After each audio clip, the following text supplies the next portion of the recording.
completed the engineering drawings.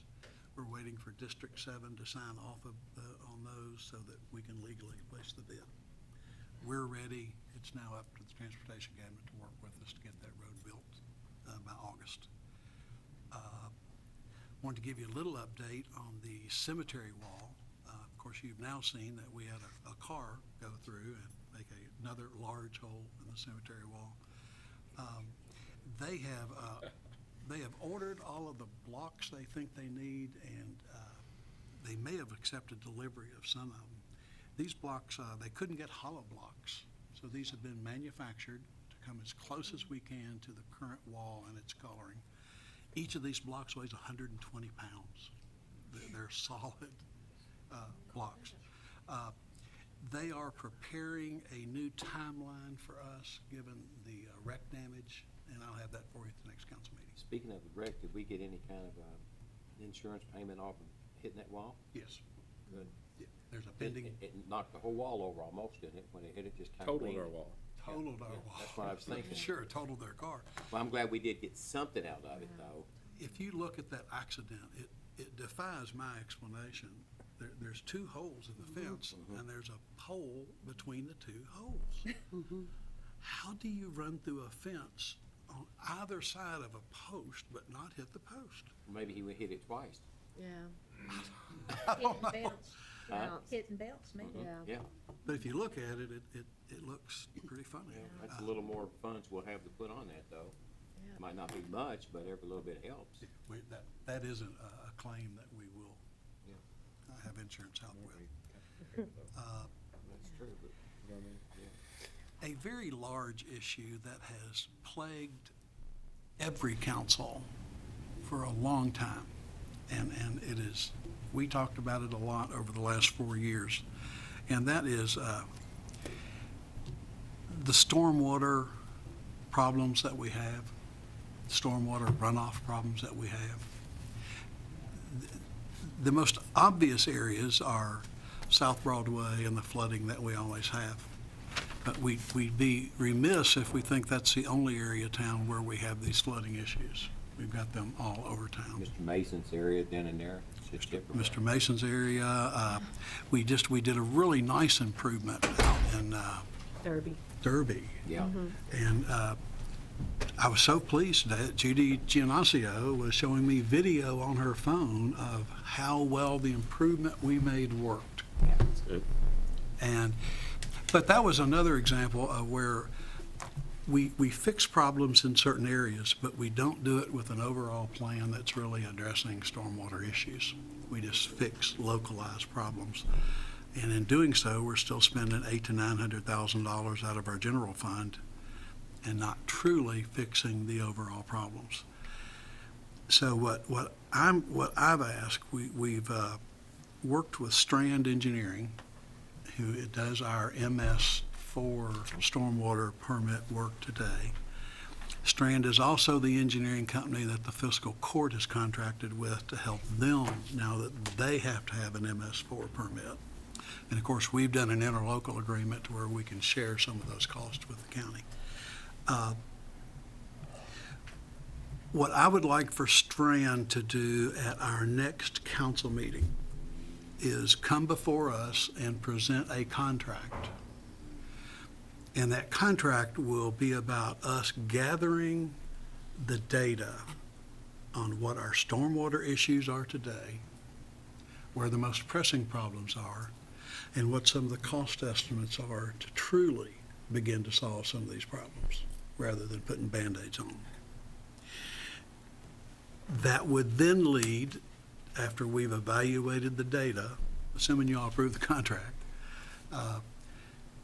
phase 2 of that contract could actually be studying and helping us understand the ways that we can address large-scale stormwater problems, probably through some kind of revenue measure. But I think we've talked about this for so long, it's time for us to hire some engineering expertise, understand the scale of the problem, the cost of the problem, and then give us that information so we can make decisions. So I want you to anticipate that on the 28th. And I'll hope to be able to take action if we're all comfortable with moving forward at that point. Do you think that means taxes increase? I think I've seen the presentation. Ultimately, the needs outstrip the revenue we have, and it will eventually lead us to a discussion about a stormwater utility fee. That's exactly where the conversation's going, and I don't want to hide from that for a second. No, and that's first meeting out of the gate, and it's talking about a tax on things, but. Now, actually, it's not talking about a tax yet. It is talking about first meeting out of the gate, being willing to gather the data so that we can finally look at solving this problem rather than putting Band-Aids on it. If that leads to a stormwater fee, then I think that will be obvious to us by analyzing the data. And I do think it's appropriate that we start understanding the problem. We've let people suffer for decades. It's our responsibility. It's time we addressed it. We're gathering data at this point. Also want you to know that we are working on bringing you an updated alcohol ordinance. We hope to bring that to you within 1 or 2 meetings.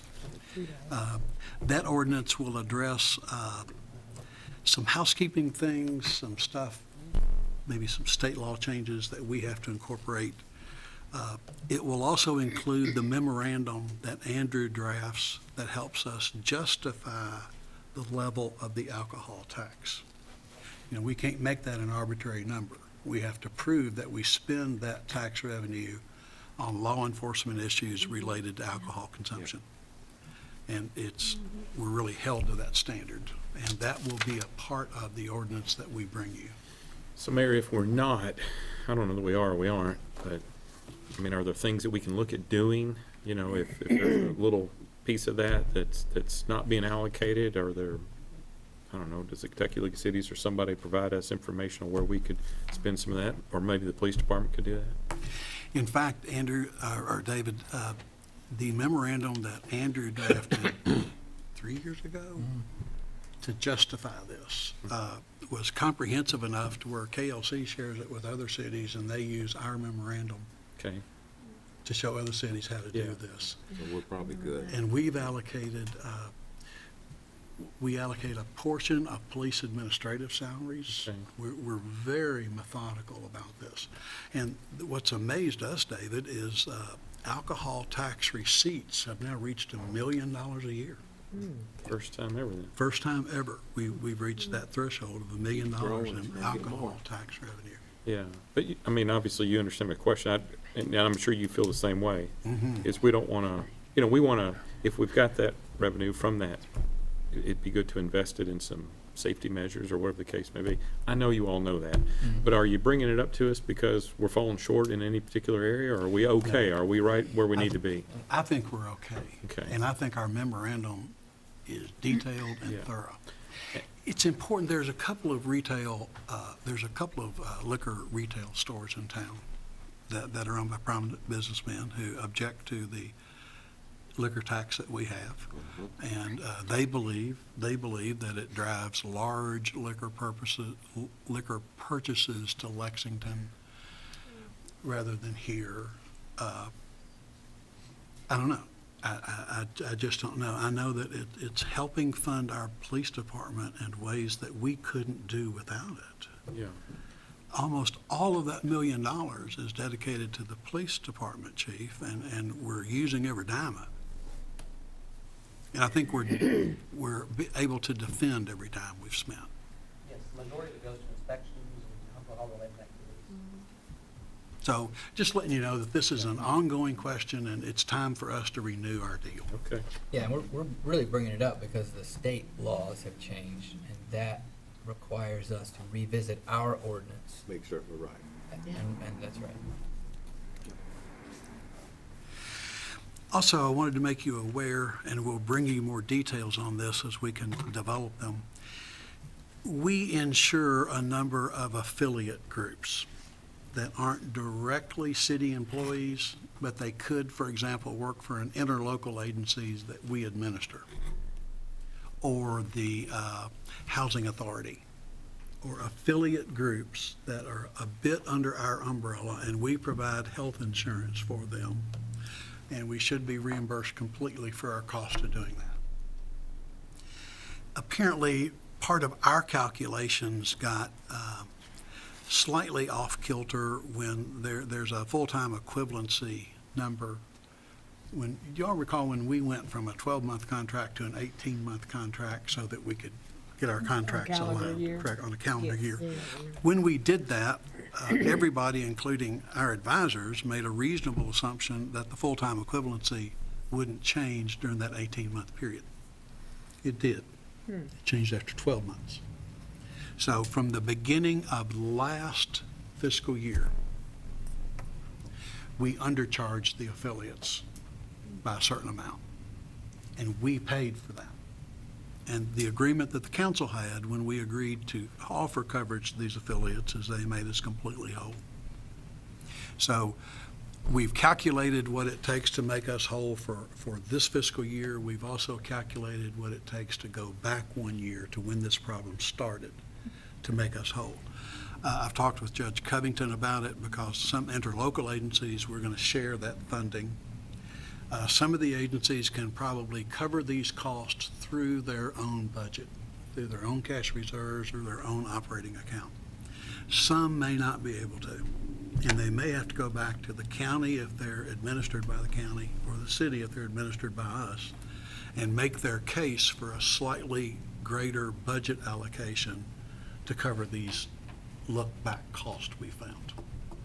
So we're still doing the math on all those so that we can provide that to the judge and to the council. We hope to have that ready for you at the next meeting.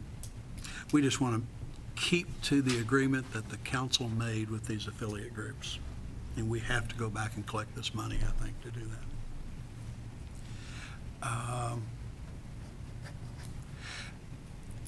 Just got to say a word or two about some outstanding work that our code enforcement folks have been doing. Some of them are here tonight, as a matter of fact. You're just going to wipe, okay. All of y'all have seen the very strong work that was done on South Broadway. You've seen the house with the tape around it where it's been condemned, and the buildings behind that house have been bulldozed. That house will not be occupied again until it meets every code that we have: plumbing, electric, building, all above. We mentioned, I think, to you that there was a raw sewage outflow from that house right beside the playground at Gar School. They've been given an illicit discharge notice by the Environmental Protection Agency. We couldn't have done that under our old code enforcement structure. We couldn't have done it if you all hadn't passed the ordinances that took this out of district court and gave it to an administrative appeals. We couldn't have done it if we hadn't changed the administrative reporting of code enforcement from the police department to the fire department. All of these taken together gave us the tool that we needed to go in on that South Broadway property and really take care of it. I mean, immediately take care of it. It's not the only place we've done that. I got a call today from a lady in Mount Vernon who wanted me to let the council know that she said she had lived there for 35 years and had always been so disappointed in the condition of the property near her. And she's never been happier than she is tonight because our code enforcement went in and did the same kind of activity. It was gross, it was bad, and we took a very strong step. This woman specifically said to thank Sam Waite and Tammy Ford Vinegar and Tim Thompson for their work in making their life better. So I just wanted you all to know that we're making progress with code enforcement and we're getting rid of some stuff that we used to not have the tools to do. So This might make some of the people that's got some property that they worry about, fix them up a little bit. Well, That's exactly the outcome, Marvin. That's what People we're- now know that we're very serious and that Doing business. folks need to take care of their property. What's gonna happen with the Broadway property? Do you know, Mayor? I mean, are they given like an amount of time to make corrections, or is it, do you have any thoughts? I'm not sure exactly how much time we've given them, but the owner has told us he plans on fixing the house correctly. It's a beautiful old house Yeah, in it's South got a lot of Broadway. potential there. Got pretty good bones, but it was foul. It was really foul. It needed to be shut down. Yeah. So, just an attaboy for code enforcement. That tends to be working. Also, under mayor's comments, you have an executive order appointing Bill Hamilton to the Parks and Recreation Board for a term expiring December 31st, 2022. Motion. Thank you. Second. And seconded by Todd. If there are no questions, all in favor say aye. Aye. Opposed? Thank you. Item B under mayor's comments, an executive order appointing Tammy Lesby Mitchell to the Friends of the Parks Board for a term expiring December 31st, 2020. Motion. Thank you. I'll second. And a second. All in favor say aye. Aye. Opposed? Thank you. Well, Mr. Jack Connor's with us tonight, and he has some good news concerning sale of property for economic development. Yes, sir. What a way, great way to start the year, as far as I'm concerned. So, for new ones, I'm Jack Connor, but I'm here not representing the Chamber of Commerce. I'm here as the Director of Scott County United, and in particular, staff to the Georgetown Business Park Authority. So, let me present to the mayor a contract. You can't see the name. Contract for 6.322 acres at Lanes Run Business Park. The reason that you have the map in front of you, if you look at the middle, there is lot 35. It says 6.5, but you know how maps that Jack has lie. It's actually 6.322 acres. This is in Phase 1 of Lanes Run Business Park. $25,000 an acre, and then the mayor has received an earnest check for, I think, $3,160, et cetera, for the contract. The project is called Project Black. It is a biotech agricultural-related project. Some of you who are formerly were on council before, other than the two new members, sometimes I would give you a project with a NICS code, North American Industrial Classifications code. This one, if I gave you the NICS codes, there would be 3, and it wouldn't take you 5 seconds to look it up and know exactly who the client is. So that leads me to the second handout that you have, and that is why this particular contract has a number of contingencies and why I'm not referring to it as a company or by the company name it's on the check. This company will be applying for we call a KBI and a KIA. The KBI is Kentucky Business Investment Act incentive. That's what you have been improving for the last number of years, whether it's Creform or Country Boy or Johnson Controls, International Crankshaft, et cetera, et cetera. KIA, by the way, is just a reimbursement on sales tax for the amount of money that's used for the construction. What you have before you is what we call a but-for clause. It's a KRS statute that says, very simply, other than the legalese that you have, that but for the incentive that's being offered to the company would not make the investment. So what happens, we have a number of contingencies in the contract, one of which is this one. The contract, if you approve it tonight, there is an application that will be submitted. In fact, we already have a preliminary application submitted to the Economic Development Cabinet, or what is really called the Kentucky Economic Development Finance Authority. They meet the fourth Thursday of each month. Given some tweaks in the contract in terms of the application, some other tweaks in terms of capital investment and job creation, hopefully KITFA will approve this KBI in February, so the latter part of February. When that happens, then this project becomes public. There'll be some information that you will find out. You'll find out the name of the company. You'll find out what its capital investment is, as well as its job creation. At that point in time, I can certainly discuss it with you, but at this point in time, because of the but-for clause, it is not allowable for us to give you the name of the client. I've told you a little bit about what the project is.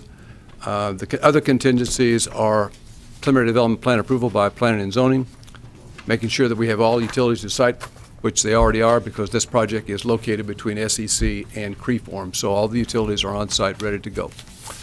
I'll be more than happy to answer any questions if I can within the but-for clause.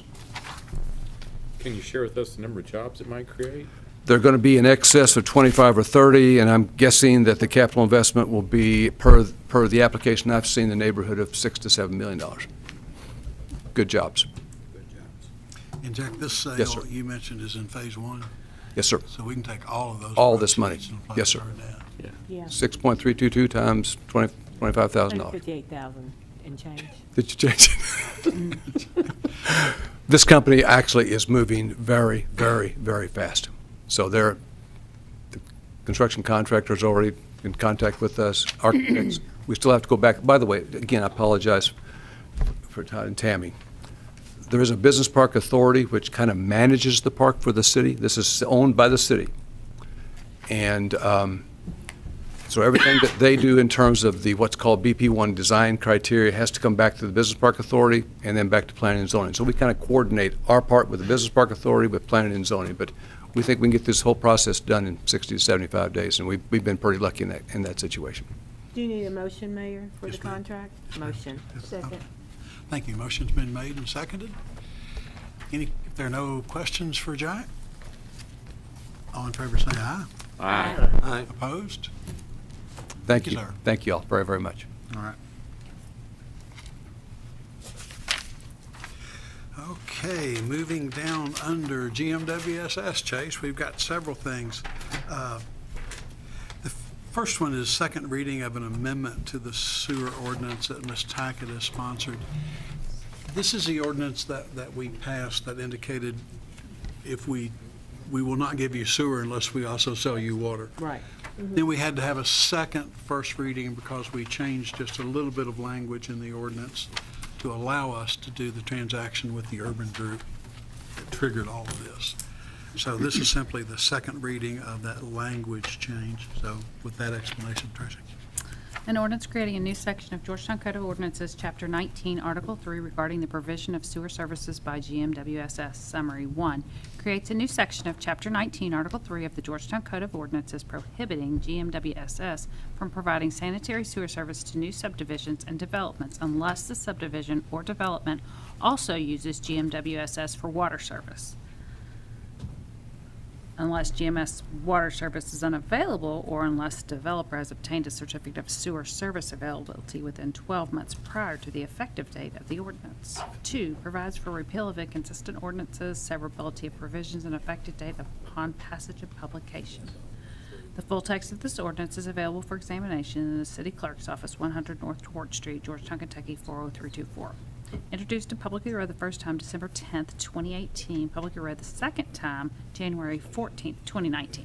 Motion, Mayor. Thank you. Motion's been made to approve second reading of the ordinance. Second.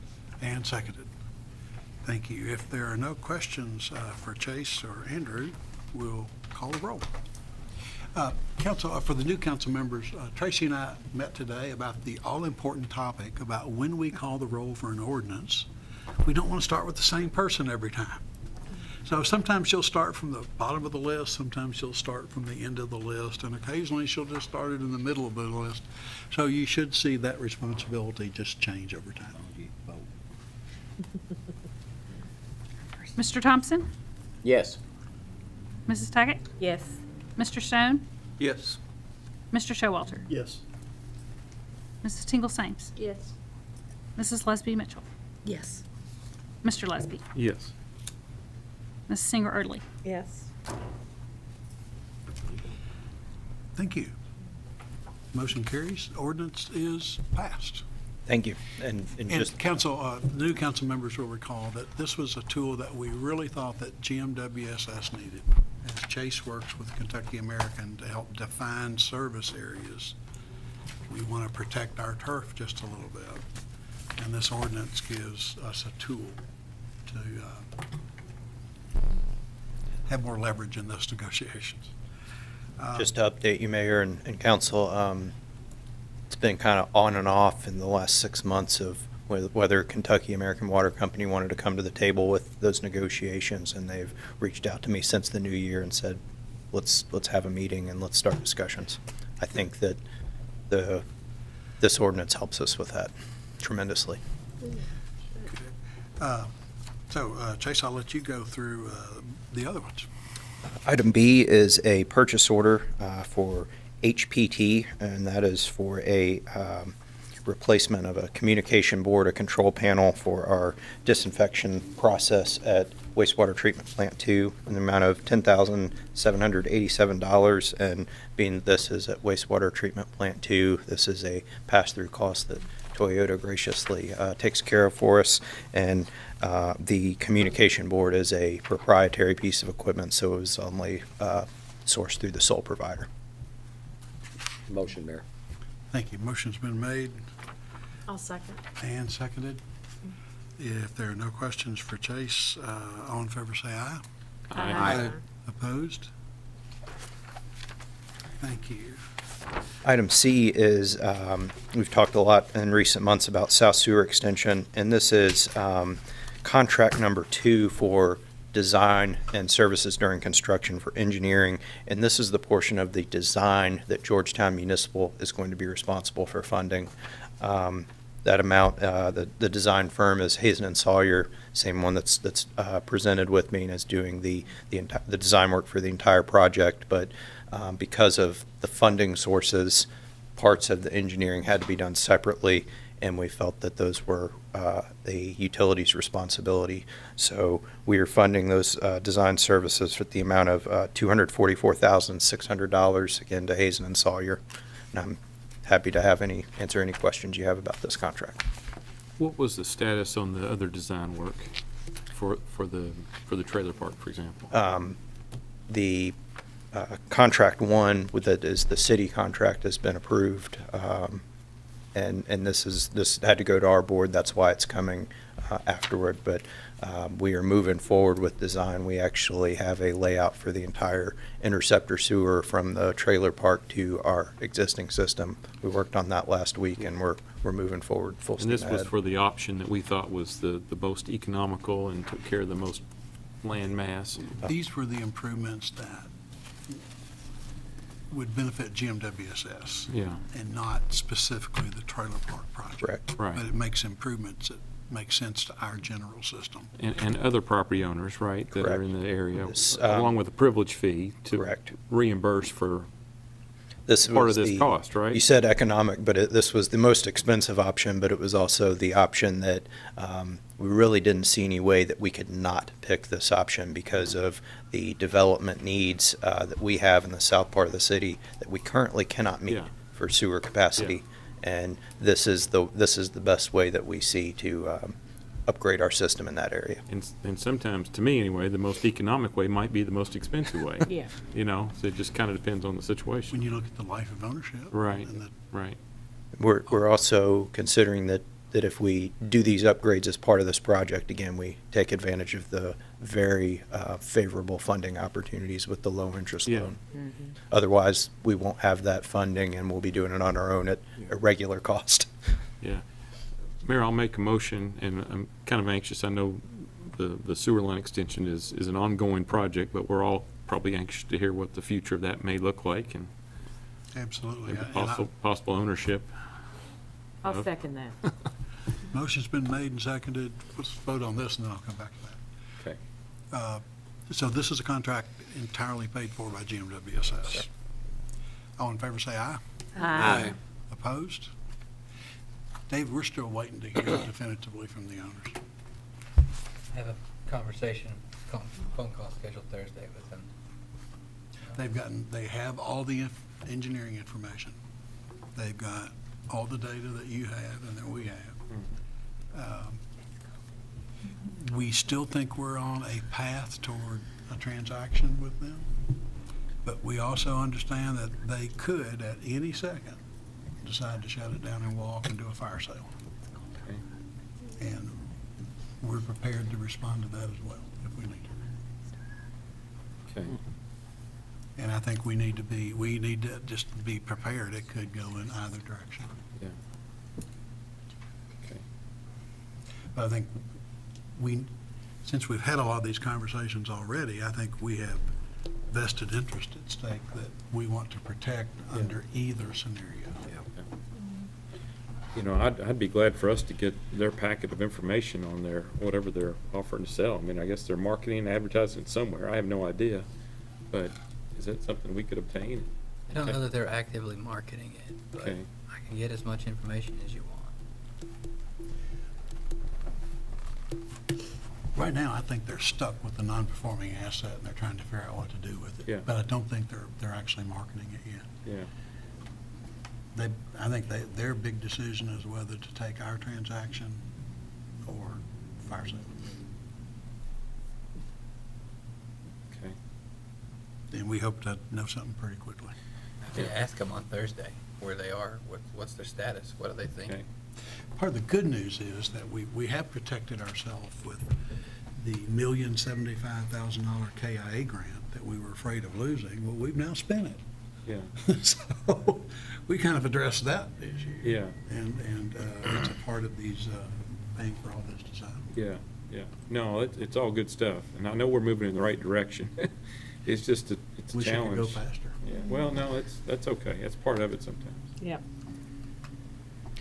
At any point, knowing that it is a very complex project with a lot of moving parts, It if is. you'd like me to come back, especially with the new council members, and update on it or redo any part of that presentation that explains why we've chosen the path we have, I'm happy to do that. So, just- It'll be good.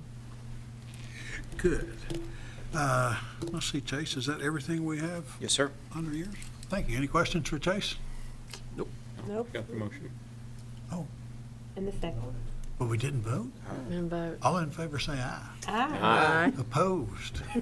Thank you all. It takes a village to run a council meeting. Thank you. Takes 5 to get it through. It does do that. Under city attorney, we're going to pass on item A. We still want to build this radio tower that we talked with you about, but we're still negotiating with the property owner on Okay. what's a reasonable situation and responsibility for the road. And frankly, I'm not ready. It's not done enough yet to bring to you, so we'll bring that to you at the next meeting. Item B is a first reading of an amendment to Ordinance 18-019 that Mr. Thompson is sponsoring. This was the annexation ordinance on the property across the bypass from Kroger's, where we did both an annexation and a zone change. When we transcribed the language, there were two calls, two engineering points left out of the property description. So all this does is correct the property description with those missing calls. It's the exact same action that's already been taken by the council, but this fixes, it's interesting. Don't argue with our GIS department, because they're really smart and they're really good. The surveyor missed these two calls, and our employee that runs the GIS system caught it, and the surveyor was adamant. They had made no mistake until our GIS coordinator showed. Say, looky Well, here. that's an interesting situation because another council voted on it. Now Yeah, this that's council's true. going to have to ratify it or whatever you want to call it. You don't have to think about that, Andrew. I think it's all good. We all right? Okay. Yeah, we're gonna have 2 new readings of an ordinance, so Okay, okay. we're gonna be all right. So the issues don't change and the property doesn't change, but we want the legal description to be complete. So if you go ahead with it. An ordinance amending ordinance 18019 and correcting the legal description contained therein. Summary. 1. Corrects the legal description contained in ordinance 18019. 2. Provides for an effective date upon passage of publication. Publicly introduced and read for the first time January 14th, 2019. There you go. Very straightforward. Thank you. And then we'll have second reading and roll call vote then at our 28th meeting. Okay, under city engineer, Eddie has several things for us. First one is our favorite thing, and that is a change order. This is change order 6, and we think the final change order for our Lemons Mill Road project. This one is relatively minor, about $6,000. I think it complete. You'll remember we had a change order that changed a curb radius, so we wouldn't run over Right. some curbs. We had a little bit more blacktop on the project than we initially anticipated, and it's a change order in the amount of $5,594.20. And that closes out the project. And just a little update, as you know, the signalization with the left turn was an issue out there. That's been, thanks to the mayor, he talked to the people at KYTC about funding the improvements to that intersection and rebuilding all the lights, and he got that taken care of. So the state paid for that work, and that's up and operational now. So there's a left turn out of there, protected left turn, which is good. It only took us 3 years to do a one-year project, but the outcome was really good. Yeah. So you got that done in the 11th hour, so that was really good. So, Good. Is there a motion? Motion. Thank you. Motion's been made. Is there a second to approve the Second, change Mayor. order? Thank you. Seconded. If there are no questions, all in favor say aye. Aye. Opposed? Thank you. That change order is approved. the second one is the change order for the cemetery wall. We talked about that earlier. It's for the damage that was done to the vehicle accident, and the insurance has been negotiated to pay for. The automobile owner's insurance is going to take care of the damage claim. It's for $23,413.65. And we will have an update for you at the next council meeting when you can anticipate that work being completed. I'll make a motion. Thank you. Probably made a motion to approve this change order. Is there a second anywhere? Second. Second. Thank you. And if there are no questions, all in favor say aye. Aye. Opposed? Thank you. Mayor, got a question for you. Yes, sir. Question pertaining to the cemetery wall. If all goes well, are we looking to have the repairs completed probably late summer Yes. of this year? As soon as weather breaks, they should go back Yeah. to work, and we should have a fixed wall this warm season. Okay. Next one is a municipal order to approve the acceptance of streets at Cherry Blossom Village. That's one of the older subdivisions that has been completed now, all the sidewalk, streets, curb, gutter, and is ready to be brought into the city assets. We've done several of these meetings when Eddie hasn't been present, but this is part of our ongoing process of cleaning up the backlog of streets that need accepting. Is D sort of the same thing? D is the Yes. same thing. I'll make a I think motion we for could- both of those, please. Thank you. Barbara's motion includes both C and D. Second. It's been seconded. If there are no questions, all in favor say aye. Aye. Opposed? Thank you. Those streets are accepted. This one. Item E is simply to make you aware that we have been working on a new encroachment ordinance since Kyle Goodwin was here. And Eddie's been putting some work in on it. It's really important to us to have an encroachment ordinance so we know exactly how we want others to repair our streets.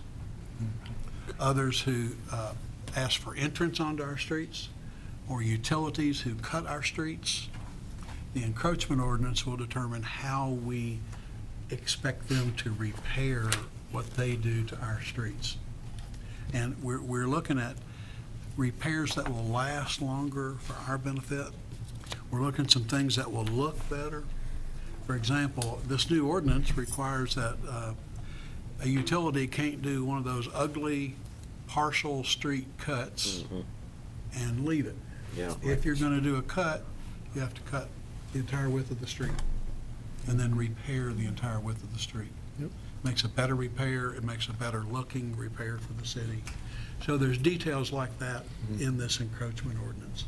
What we'd like to do is hand you out a copy of the ordinance tonight, give you time to review it, look at it, think about what your questions are, and then Eddie can make a presentation about it, and we'll ask you to consider it at a future meeting. Sure.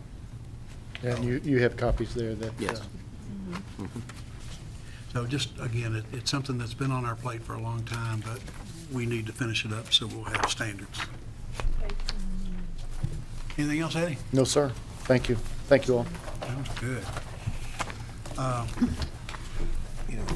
Item 11 on your agenda is an executive session.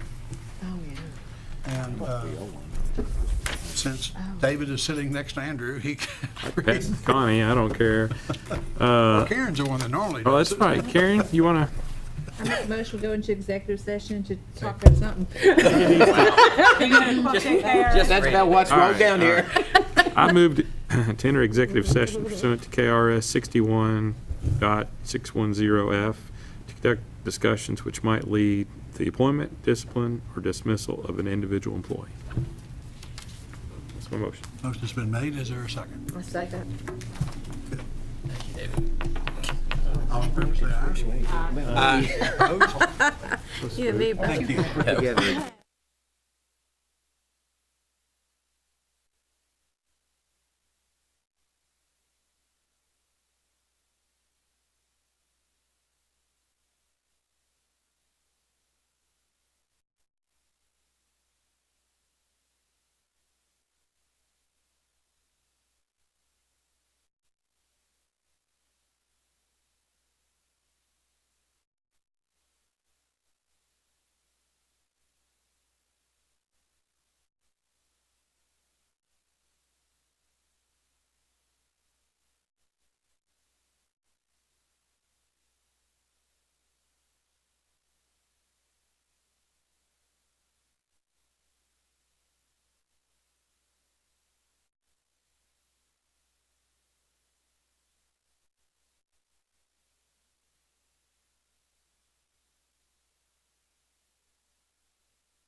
Hey, what are we voting on? Yeah. Nothing. Couches? Not here. Sorry.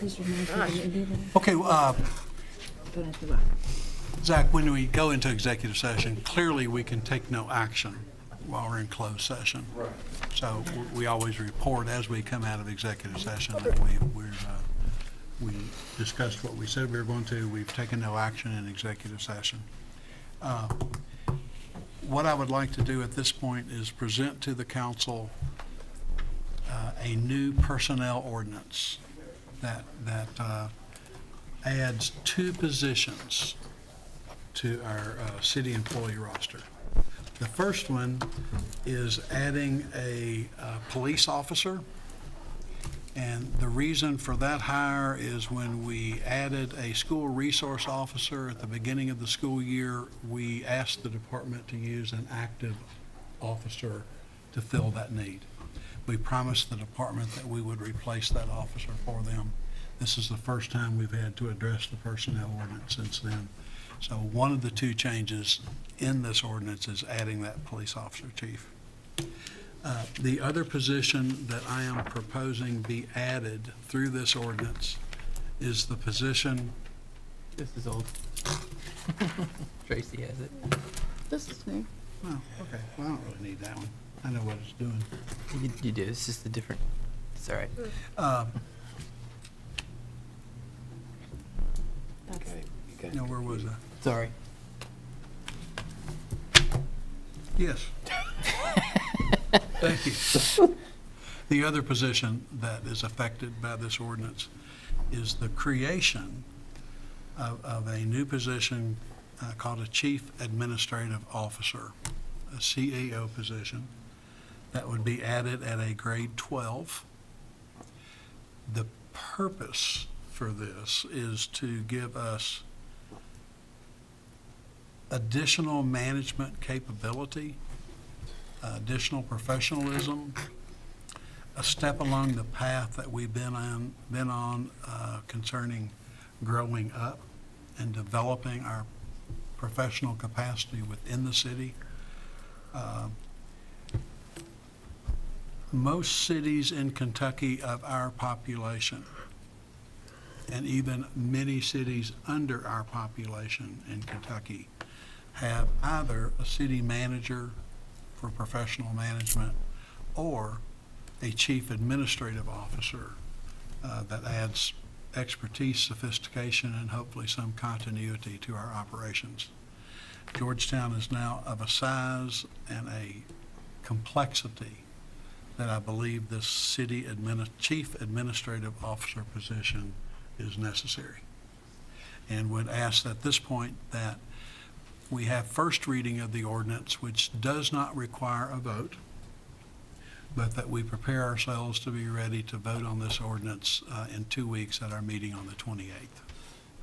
So I'll let Tracy read the ordinance, and I'd be happy to answer any questions any council member may have on behalf of the public or for your own understanding, or just whatever we need to do.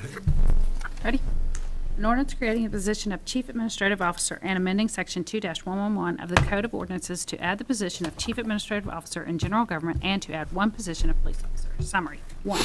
Amend Section 2-111 subsection C of the Code of Ordinances, which sets forth the classifications, associated pay grades, and authorized positions for each department to add the position of Chief Administrative Officer, grade 12, within the General Administration Department, and add 1 position of police officer, 2, to the Police Department. Establishes new pay ranges for grades 4 through 11 and adds a pay range for grade 12.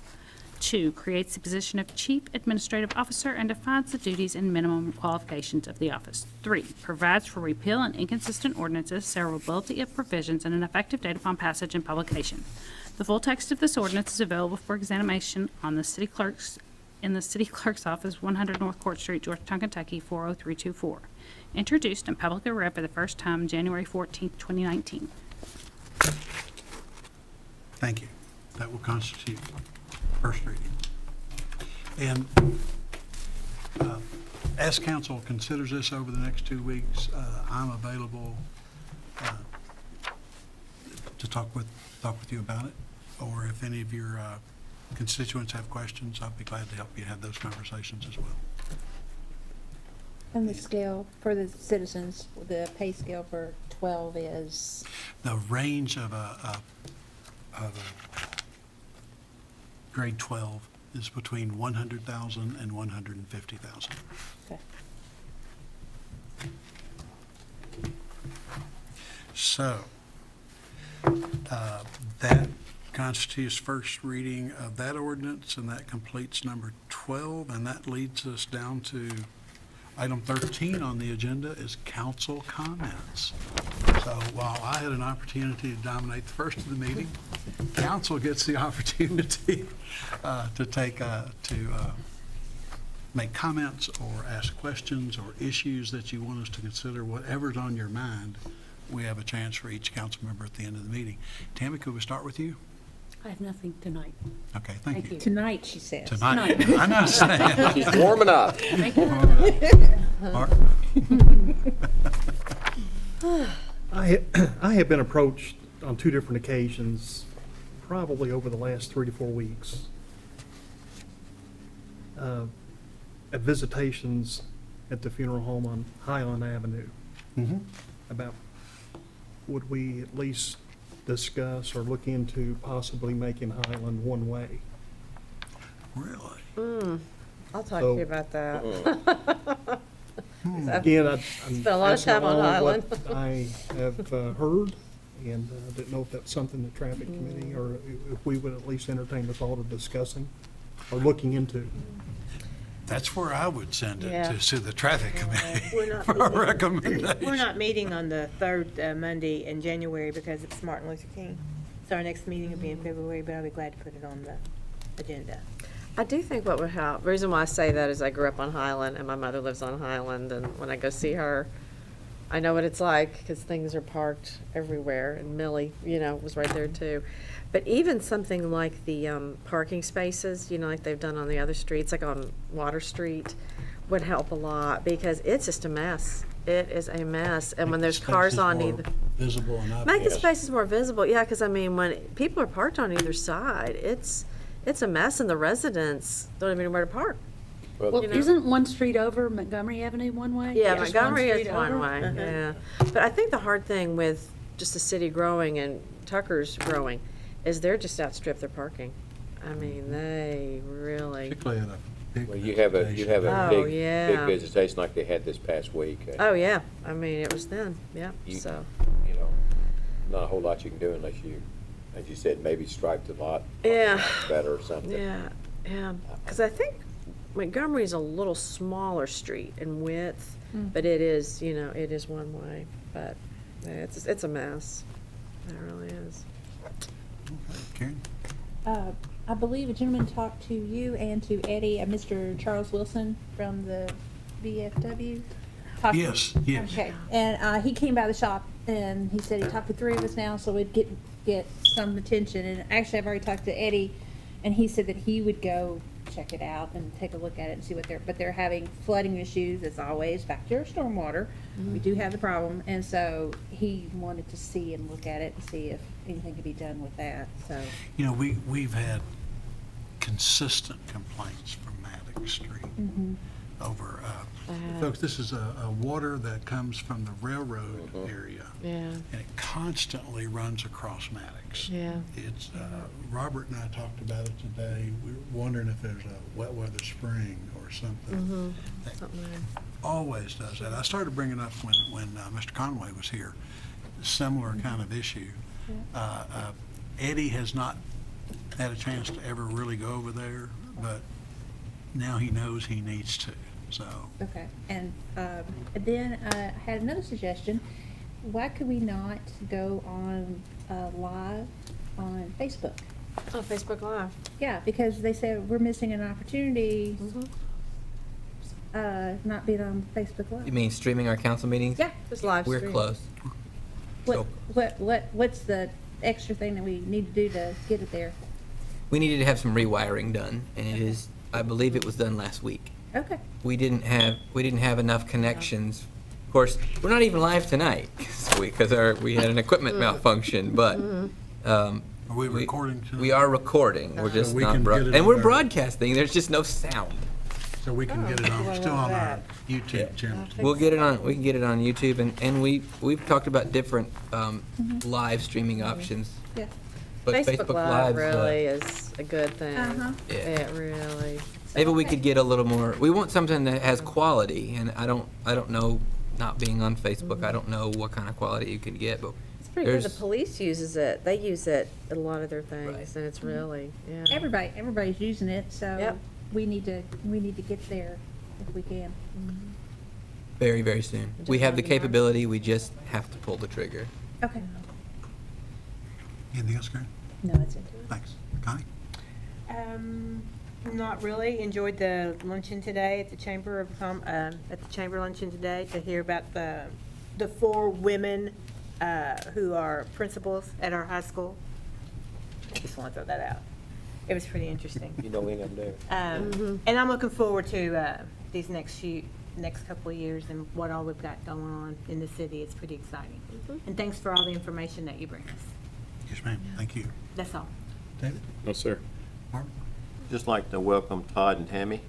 I think we'll have a great 2 years together, and bottom line, we're here for the community, simple as that. It's good.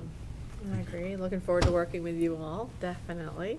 And I had a question from one of our constituents. You know, as we're growing, a lot of our subdivisions are next to county land. And someone that lives on Sutton Place, they had said in the field behind them, which is technically county land, people were shooting and doing target practice. Yeah, that's my problem. And they were afraid of an animal or a person getting shot. So I just kind of bring that up because they were just kind of throwing it out to me as a concern, but also what would we do in a situation like that? Like if you're in a county, if it's in the county but abutting a subdivision, would that have like, because they called the police and there's nothing that the police could do because it's in the county. You So have it's seen just- several places where that'd be difficult. Yeah, Holly. it's just, yeah. County has different ordinances I on a know, number of I different know, activities. I know. And technically, there is nothing you could do, but as a safety thing, you know, so it's just. Unless you had an ordinance stating that you can't shoot within so many 100 yards of a subdivision, Yeah. if you're up against a city property or something. Yeah, With a kid. it's just something to think about. I mean, Culturally, the fiscal court is a different entity. Oh, yeah. Oh, it is, oh, yeah. And they deal with I know. rural issues and rural I know, attitudes. I know. And being able to shoot your gun on your farm's one of them. Exactly, Yeah. but when your farm's next to a subdivision, then it becomes a little difficult. Well, So that's- and the only thing with that, what the Yeah. city could do with that is in future developments, if you butt up against county, then it could be that they have to put a buffer, the Yeah. some development sort would of have to put a buffer. tree of buffer. whatever or that buffer something, would be. yeah. But there's nothing that Yeah, I the think county that- citizens should have to do. Yeah, exactly. I know, that's what was, and it was kind of, yeah, I was like, wow, just trying to think of the different Yep. You know, ramifications. they've got the best of it in some ways, in that they back up to a field and they got a Oh, great view. yeah, But it's also in the county, it's also in the country. exactly, yeah. They, yeah, I know I'm that. not sure what to tell them. Yeah. Anything else, Molly? No. I got nothing. Got nothing tonight? Good. I hope that somewhere in our budget is the money for a battery for a smoke easy. I was about ready to- detector. Is, driving us crazy. But with that said, if there's nothing else to come before the council, we will stand adjourned. Thank you. Mayor, it took us almost a year. Anybody?